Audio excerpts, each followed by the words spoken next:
Hello and welcome to another Save Your Sanity bonus live stream. I'm Dr. Rhoberta Shaler.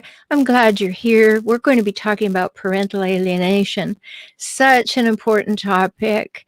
And we have with us Joseph Goldberg. He is an expert on parental alienation. He's an upcoming guest on Save Your Sanity, so you're getting a little preview of what he has to say. He will have his interview in 3-4 weeks from now.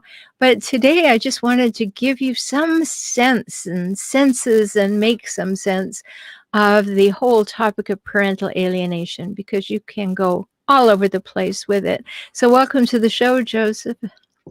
Thank you very much, Rhoberta. And this is fun. If you are a Save Your Sanity podcast fan, or you've just found us, you will always be able to find all the other episodes, over 150 of them, on SaveYourSanityPodcast.com. If you find this work valuable and you'd like to support it, you can do it at patreon.com/SaveYourSanity. And there you pledge $1, $5, $10, or $10,000 a month. And we'd be very grateful if you did that.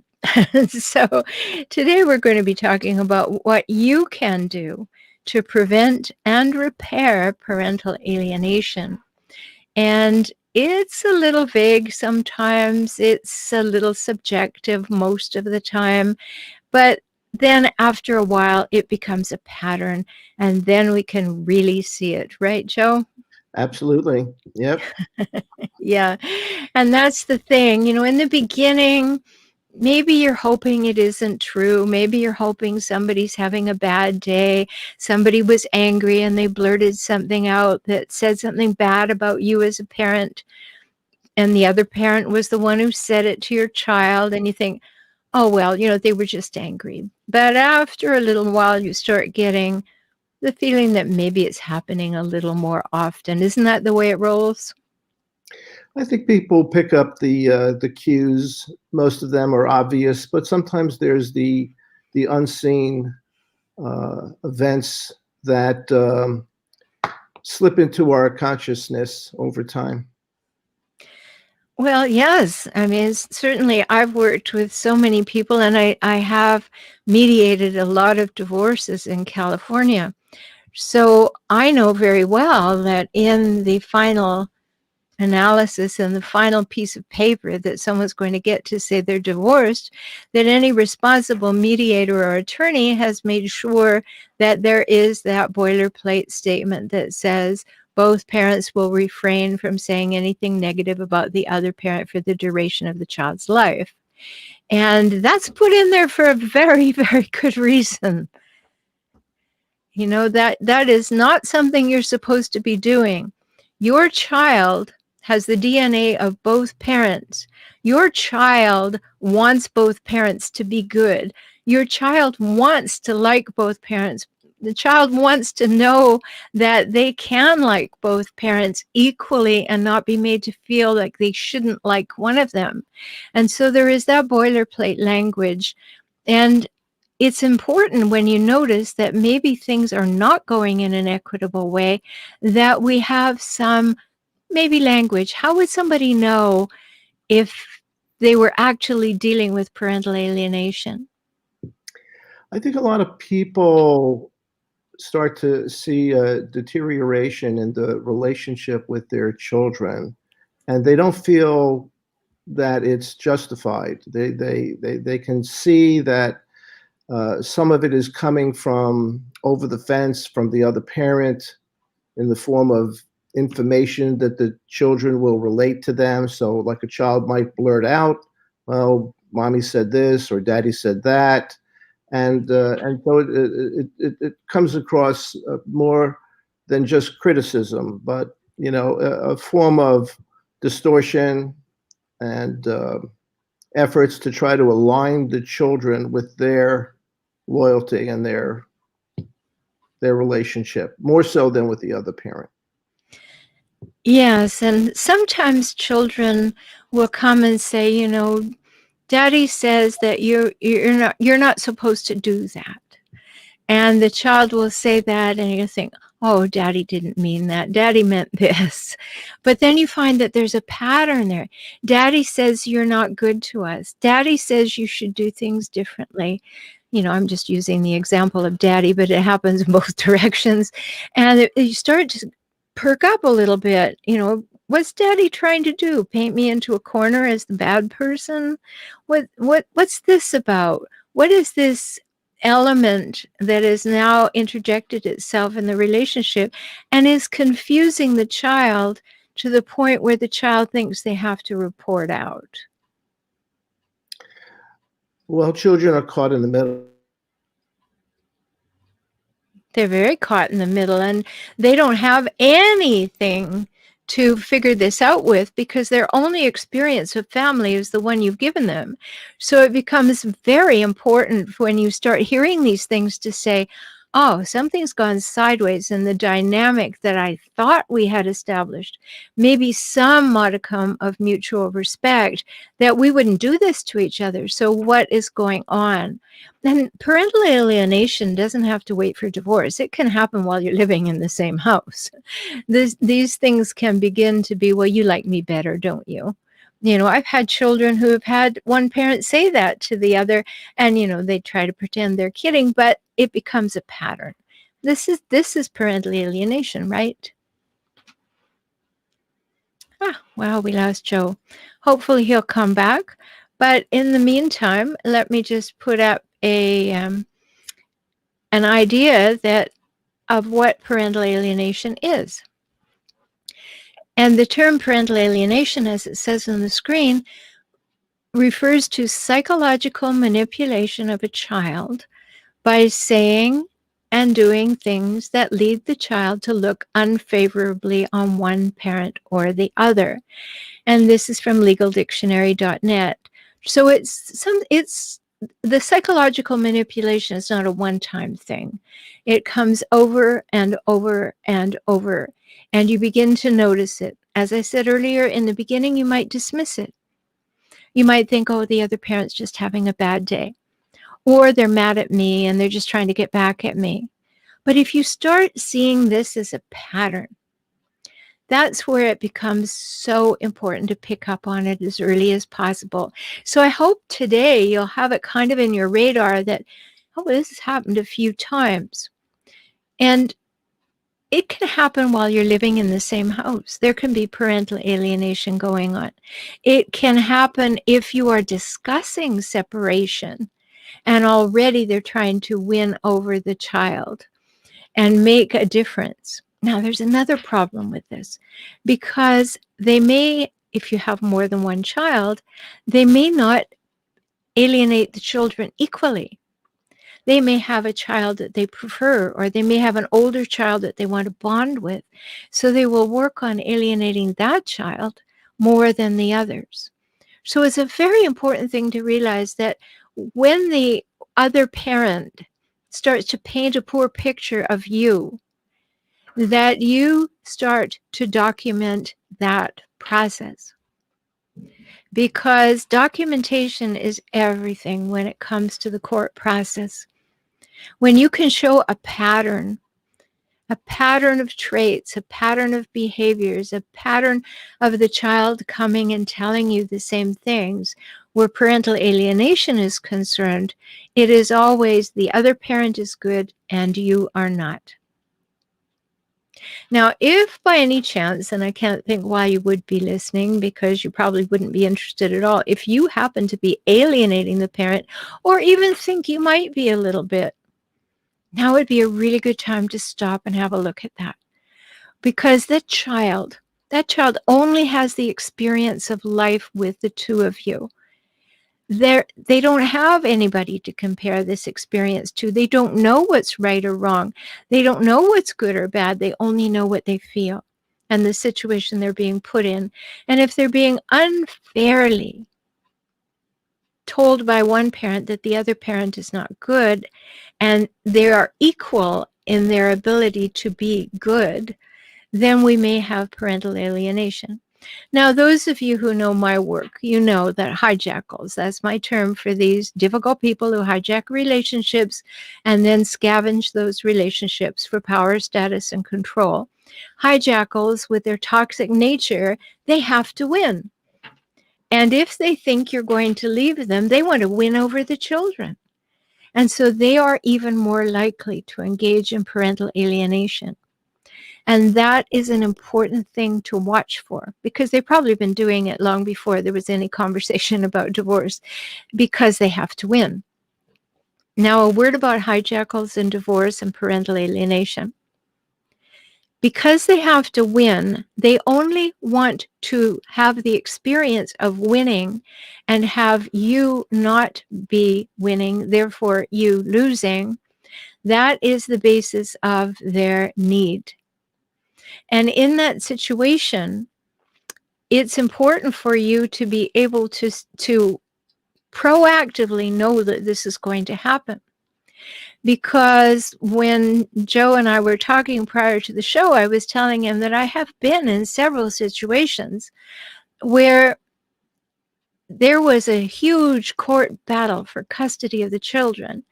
And the hijackal wanted the children so badly and put forth all kinds of things, false decrees to Child Protective Services, did everything they could to denigrate the other parent. And then when they got the custody, it doesn't always happen, but I was telling Joe about several ones that I had witnessed. As soon as they got the custody, they went about their business and did what they wanted and gave the children to their mother or father to look after, or hired a nanny, or did something, because it wasn't that they wanted to spend time with the children. They just didn't want you to have time with the children. They needed to win. And that will always be the situation when you're dealing with a hijackal. So it's really important that we understand that this psychological manipulation of a child, it's too easy to do, because the child wants to please you.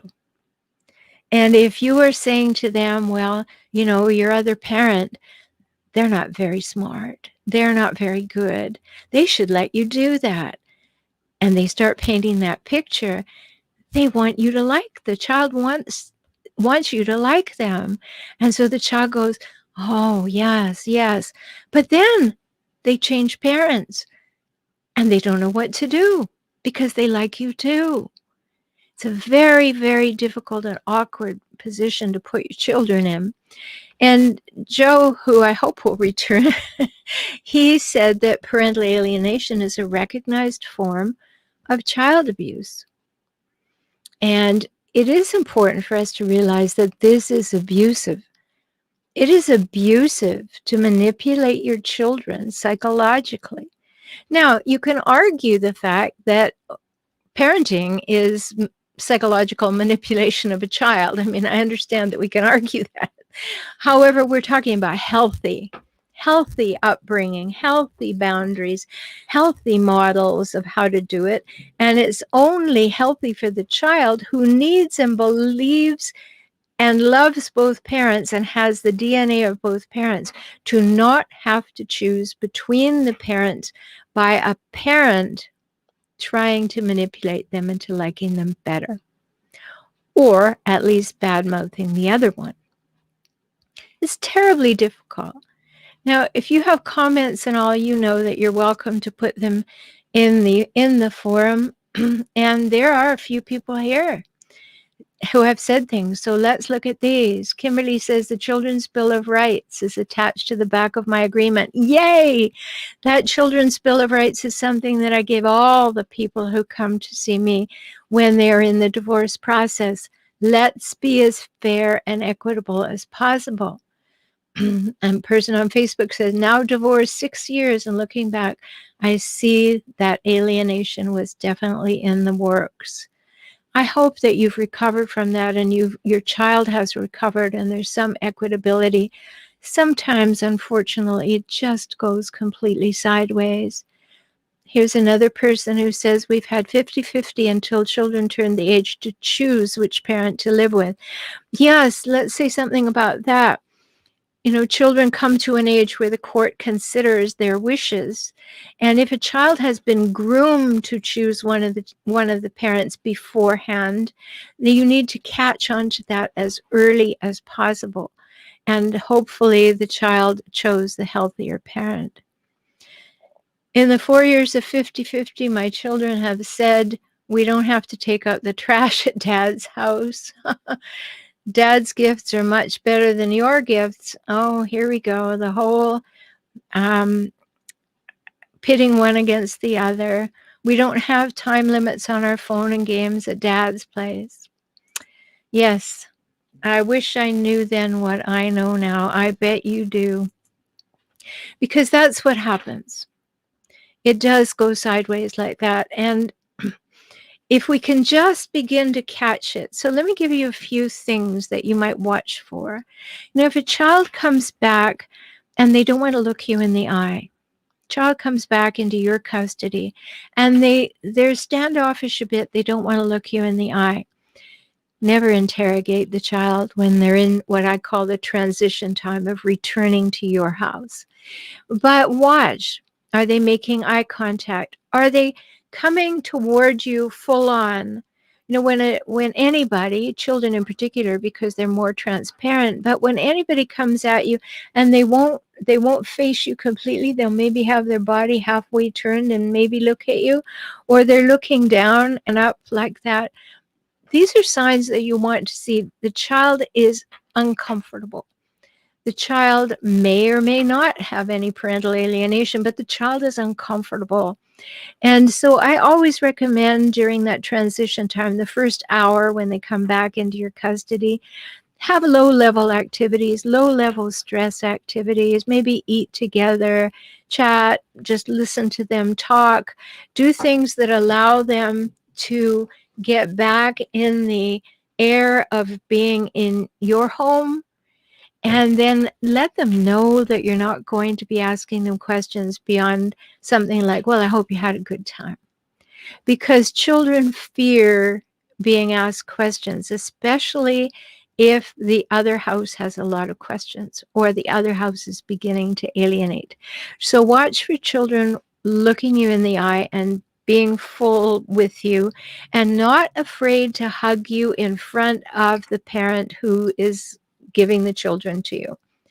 The home from which they came should prepare them to go to your home, and the children should be able to express affection in front of the other parent.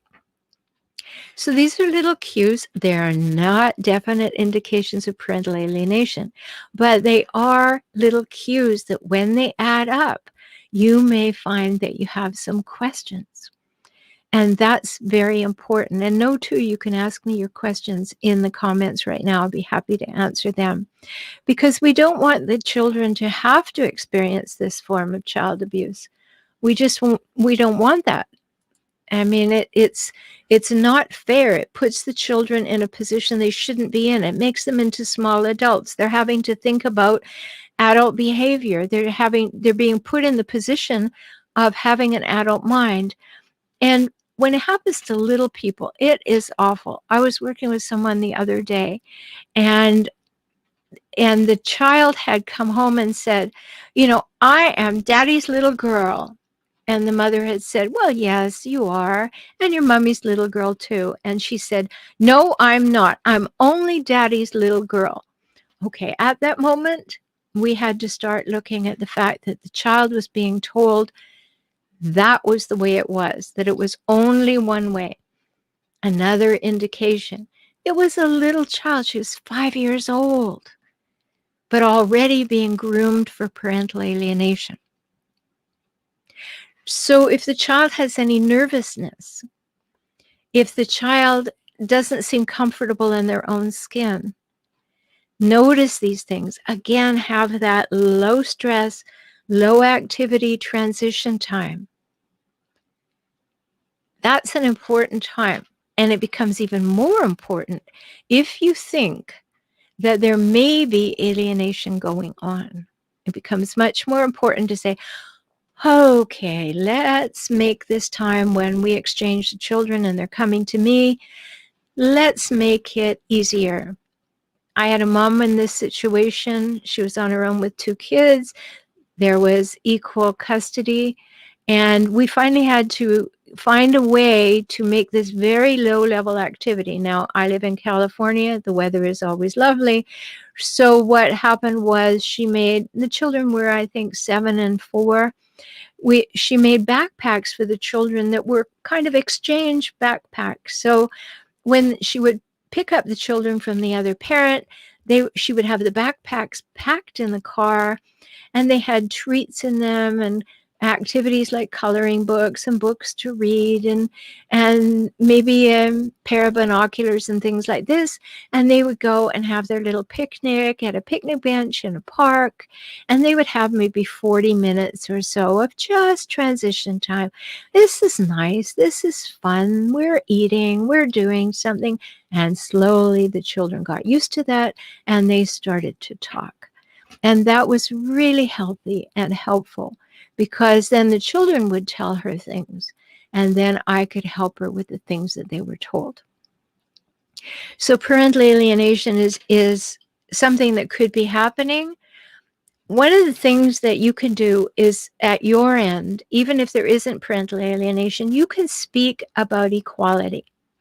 On the podcast, I did an episode 115 about healthy relationships, healthy adult relationships, and the 3 must-haves to have a healthy adult relationship. And one of those things is equality. So you could start teaching children about equality by saying, well, I hear that doesn't sound very fair, but sometimes I do things that are not fair either. And, start equalizing the situation, helping the child understand that it's not a tit for tat, it's not a scoreboard, it's a human thing. And then if you find that you're having that same conversation over and over again, then you can start to take note of the fact that maybe there's something going on. Really important there. And parental alienation is a kind of big question mark in the courts. Yes, that's why you document everything. But you documenting what a child said repeatedly still is you documenting it. The child may never say it. The other parent will never admit to it. And so it becomes a bit of a gray area. And sadly, often in court, it's not going to go all that well. Because if you're with a hijackal and you are divorcing a hijackal, you know how the hijackal will manipulate the court, seduce the court, charm the court, or have histrionics and rage and upset the court. And they will always paint you into a very bad-looking corner. And the court only has so much time to deal with each case. So I know that often it's not fair what happens in court, and parental alienation may be one of those things that's dismissed. And you may have to work with an attorney when you can consistently show that pattern. It's really important. And, as I was saying earlier, here in California, and I think in most states in the United States, there is a boilerplate clause that's in any divorce decree that says both parents, and I'm not quoting it, both parents will refrain from saying anything bad about the other parent in the child's presence. And that is an attempt to keep things in balance, to make adults be adults and not use their children for gain. And that's what happens in parental alienation. And so let's see what the comments are here. Oh, yes, important. Self-care is very important to anyone going through this type of grieving. Yes, and get support from other people who know about it, because it's real. It really is. I mean, in the beginning, you may question the parental alienation, but it is a real thing. And now we've got Joe back. So I guess he's going to be happy to tell us it's a real thing, too. What I was just talking about, Joe, is that, one of our guests today says self-care is very important to anyone going through the grieving process, because this kind of grief is like nothing that you can do anything about. It's like the death of your reputation and that little person you gave birth to. What do you say about that? Well, I'll tell you what I've heard other people say, and I think there's truth to it. You know, when you lose a relationship with a child, uh, if let's say a child passes, that parent has closure. They know the child's gone, and it's a little easier to reconcile that than say a parent who loses a child in a relationship, but that child is still alive and that child is out there, and you've lost the ability to have any ongoing relationship, and that's a very very severe loss. Some would say worse than when you lose a child permanently. Well, and we could see why they would say that, I think, because that child is out there and being taught that you're not a good person, you weren't a good parent, they're not worth taking time for, I am the better parent, I am the only one who cares about you, even if the behavior is to the contrary. They will say those things. And another person said, remember to be kind to yourself. And you do have to take good care of yourself in these situations, because this is an ongoing situation. This is not a one-time thing. It happens, and then we find it happening again and again and again. So just to remind everybody who Joe is, because he was absent there for a bit, Joseph Goldberg of parentalalienation.ca. Notice that it's a Canadian designation, parentalalienation.ca. So how is parental alienation treated in court in your experience, Joe? Well, I believe that judges understand the basic concept. To the extent that they recognize that a child has lost a relationship with a parent that might not be entirely justified. And that may be as far as their understanding of it actually goes. So it kind of depends to some extent on how long that judge has been sitting in the family law division. As you know, judges rotate. They go from, say, the criminal division to the civil division to the family court division. And the more time a judge spends on the bench, the more exposure they have to these kinds of complex cases. They hear the terminology, they hear the arguments. Some are, attending continuing educational conferences and workshops to sort of catch up to speed on these issues, because I think judges want to get it right. Nobody likes to be thought of as ill-informed, and judges, for the most part, I have a lot of respect for. I think a lot of them are informed and are educated, but sadly, the problem isn't so much the judges as it is the family law lawyers, who are just not competent, I would say, in terms of how to present those arguments to the court, and how to present perhaps the appropriate types of interventions that would be more helpful for their clients. And so I say that more of the problem is really a combination. As unfortunately everything in this whole matter is complex. There is no simple part of it that you could point to and say, well, here's your explanation. It's much more layered and nuanced and complex. And so it involves the intertwining of many psycholegal professionals who become involved in the case, and there are limitations on what they really know as well. Well, yes, and there's also limitations on when you go to court as one of those professionals on behalf of someone. You can't know for sure that they are going to allow you to speak, or that they are going to listen to you when you do speak. And so you can assemble a great team and have people working on your behalf, which I highly recommend. But then it's not a slam dunk by any means that people are going to believe. I mean, I agree with you that I think people want to do a good job, but people who have never experienced the hijackals of the world, the toxic people, maybe they're just seen as demanding, or maybe they're seen as difficult, but they don't understand the nuances and things that are going on in the personality dynamic. And the judge doesn't understand that. So they just see someone grandstanding and making a lot of accusations. And one thing about court, we all know that there's a lot of one eye on the time when you're in court. And so if one person takes up a whole lot of time and the other person has very little time, that is one of the things that hijackals, who always hire hijackal attorneys, will endeavor to expand the time they get to speak and present their evidence as opposed to the other side.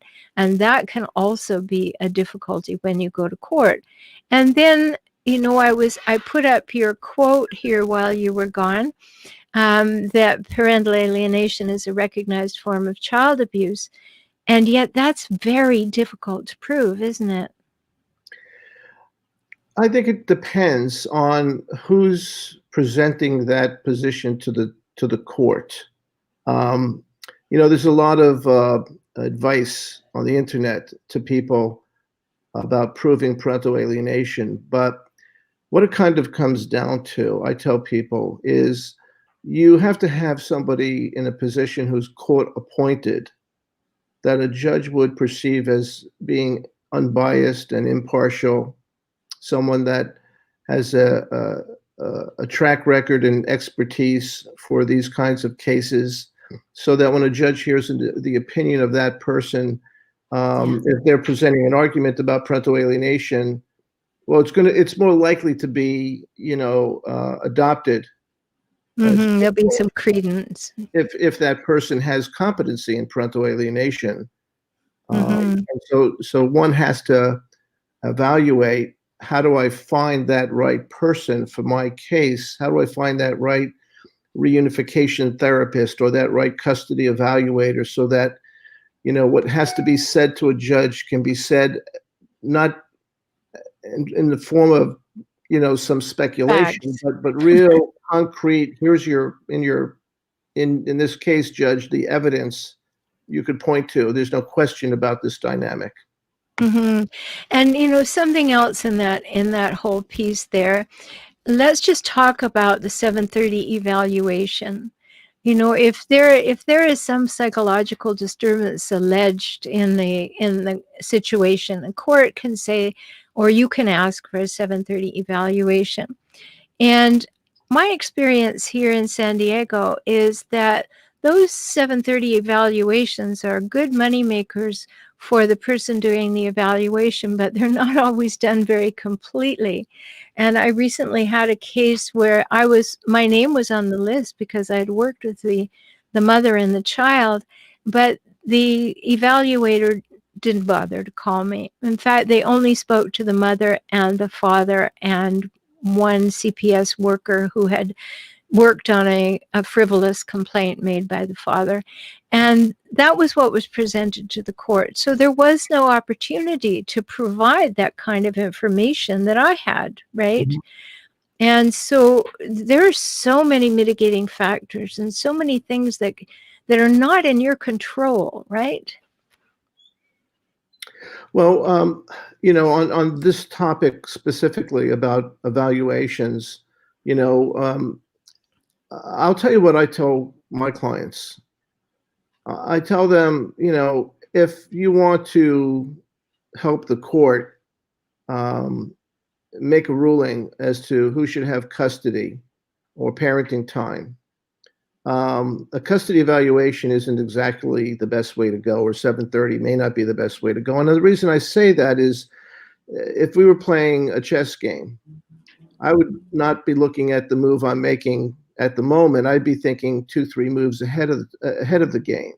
And that's how you can win. You have to be able to think way beyond the moment. So when people go to a lawyer and a lawyer suggests to them that an evaluation may solve the problem, what they're not hearing from the lawyer is, yeah, but even if I got you the right evaluator, and even if that evaluator came to the right conclusions, and even if that evaluator made the right recommendations and came to court and testified about that, well, there's no reason for the other side to adopt the opinions and recommendations of that evaluator. In fact, in all likelihood, they would contest it if they really wanted to.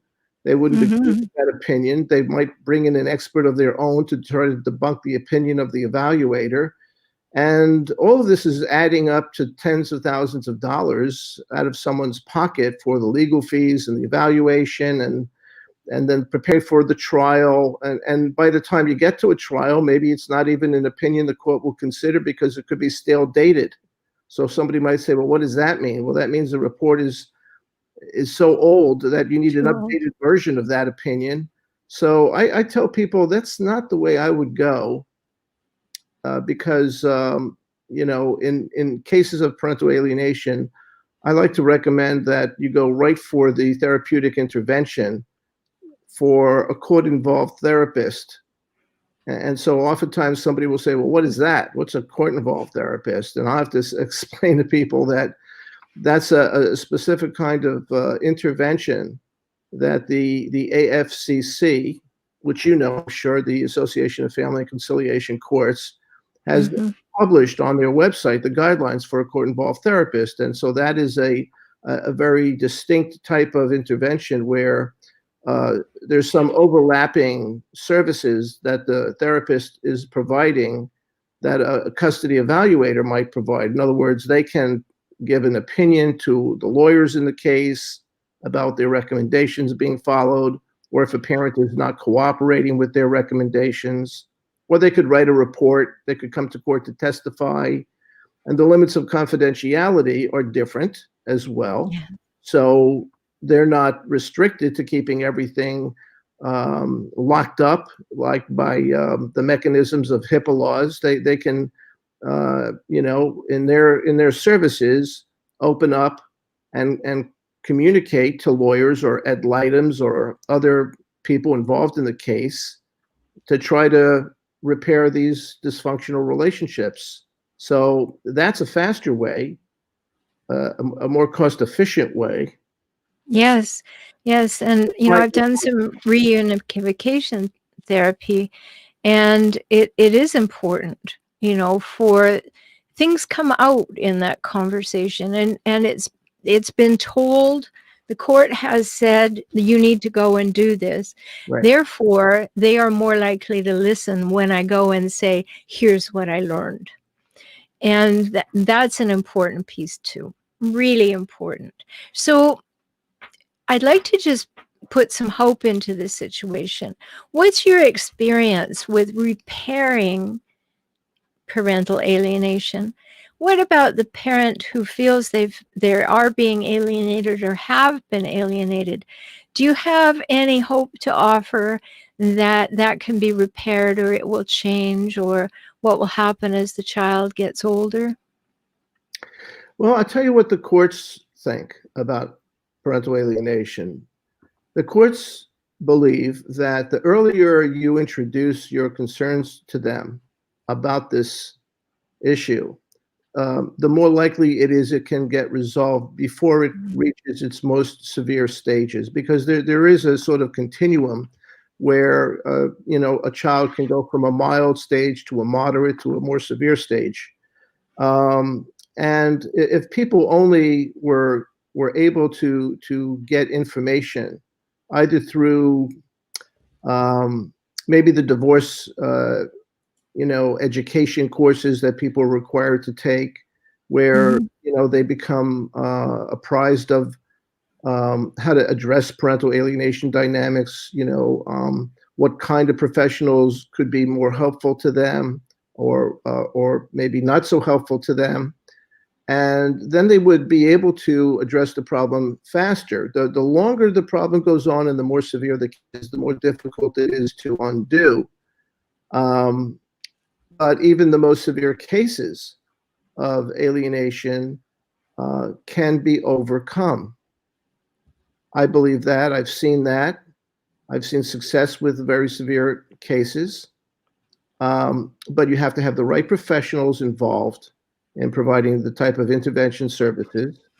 And the parent that is rejected from the relationship, they need really good advice about what to say, what not to say, what to do, what not to do, and not in a way where they have to pick up a phone and call a lawyer because, lawyers won't know how to handle whatever crisis comes up at the moment when you're being tested and challenged and somebody's trying to paint you in a corner and throw a lot of mud all over you and make you look as bad as possible. Because if you're not getting good advice from somebody who's helping you on the sidelines, it's likely you're going to contribute Well, innocently. I just want to say something right there because people may be in a thought process about that.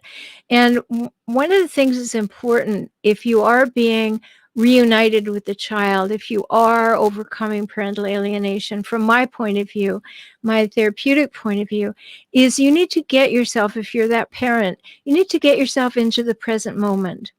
You need to be in the moment that this is now. This is the relationship we have.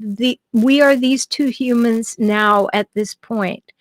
And because there's so much pent up pain and anger and a lot of different emotions, sometimes the really good advice is just simply say, think you're starting the relationship with the child now. Because from the brain-mind growth patterns that we have and the stages of mental development and psychological development, things that got implanted in the child maybe at 5 years old are different to deal with than something a teenager was told. And where the parental alienation happened in the child's life makes a difference as well. And this is why I really appreciate what Joe is saying. You need that kind of help. You need help to bring yourself into the moment and say, okay, here's who we are today. I am not going to do a big interrogation of how did it happen or how could you or, all of that. You have to be willing to pick up the relationship with who you are today. I would like to, add something to this conversation about interventions, if I can. I've recently come across an intervention that I am now recommending to many of my clients. And it's one that you'd never hear a lawyer bring up in a court case, and you'd probably never hear a custody evaluator suggest, in part because it's a rather new evidence-based approach to helping children who need help with psychological skills. The problem for a lot of alienated children is that their critical thinking has been severely damaged and they're unable to individuate from a parent that's overly controlling. And the other Right. aspects of it include the fact that these children have lost the ability to have empathy. And so the intervention that I'm going to make a sort of announcement about on your program, you're getting the very Scoop, huh? special headline here, okay? Because this is important in the sense also that most people cannot afford the types of interventions that are required for parental alienation because they're very costly. They really are. So this particular intervention is called psychoeducational tutoring. Have you ever heard that yourself? No, but I can just almost derive where it came from. Well, I have touch with the psychologist who is the author of many books on this subject. And this is a program, I'll give you the short version of it, but basically it enables children to help, it enables children to think their way through problems, to problem solve issues in a way that helps strengthen their critical thinking, helps them learn the values that are important in life that sometimes as parents you don't get an opportunity to instill. So this is a program that enables a tutor that is highly skilled and trained to communicate with the child 5 days a week, 30 minutes for each appointment. Ask me how much it costs. How much does it cost? $200 a month. Wow. Well, that's a very good price for that much interaction. And the other part of it, which is kind of important, is that the child doesn't have to say that I'm being forced to go to a therapist, because this is not therapy. This is psychoeducational tutoring. So this is a new intervention. It's something that is not the same as reunification, but let's just say it could create the bridge that enables the child to find their way back to a parent through their own. I like it. I like the sound of it, because I think that for children, just as I am for many children, having another caring adult they feel safe with, who they can talk with about anything, is a step in the right direction. Yes. Somebody who's not related to them. And no judge would ever say no to That's this right. benefit for a child, because it enhances their development. And I can't even begin to go into, we don't have enough time to go into all the benefits of this intervention, but it's affordable. And Certainly. Being able to help a child who's caught in the middle of so much conflict to have the opportunity to enhance all their psychological skills in life is a wonderful benefit, a luxury that people can afford to offer their children in this situation. Great. Well, I'm sure people can learn about it at parentalalienation.ca. So we have been on the air for almost an hour, coming up just past 50 minutes. And there's been so much. I don't see any other questions that are being asked. So I hope you've had your questions answered. If you're listening, you will find that this is a part of Save Your Sanity podcast. It's a bonus live stream. It doesn't appear on the podcast in any way, but it's just something special. My interview with Joseph Goldberg will be in about 3 or 4 weeks, right on Save Your Sanity. So subscribe. You'll be able to hear his full interview, and that would be a good thing for you. If you want to talk to me, you have things going on, you're in a toxic relationship, had a toxic parent, maybe a toxic sibling or a toxic adult child, you'll find me at forrelationshiphelp.com. So thank you so much, Joe. I'm glad that we had this opportunity. I'm sure we'll do it again in another 6 months because this is an ongoing issue for so many people, and we do need to keep it in their ear. So thanks for being my guest. Thank you, Rhoberta. Thank you for having me. And thank you for being with us. I hope that you have had some benefit from this conversation. And go over to Save Your Sanity podcast. You will find there, or on For Relationship Help, and click on the podcast tab. You'll find that I have over 300 episodes between my old podcast and my new podcast, all on topics that can help you. So take good care, and I look forward to being with you again soon. And in the meantime, be very good to yourself, because you matter.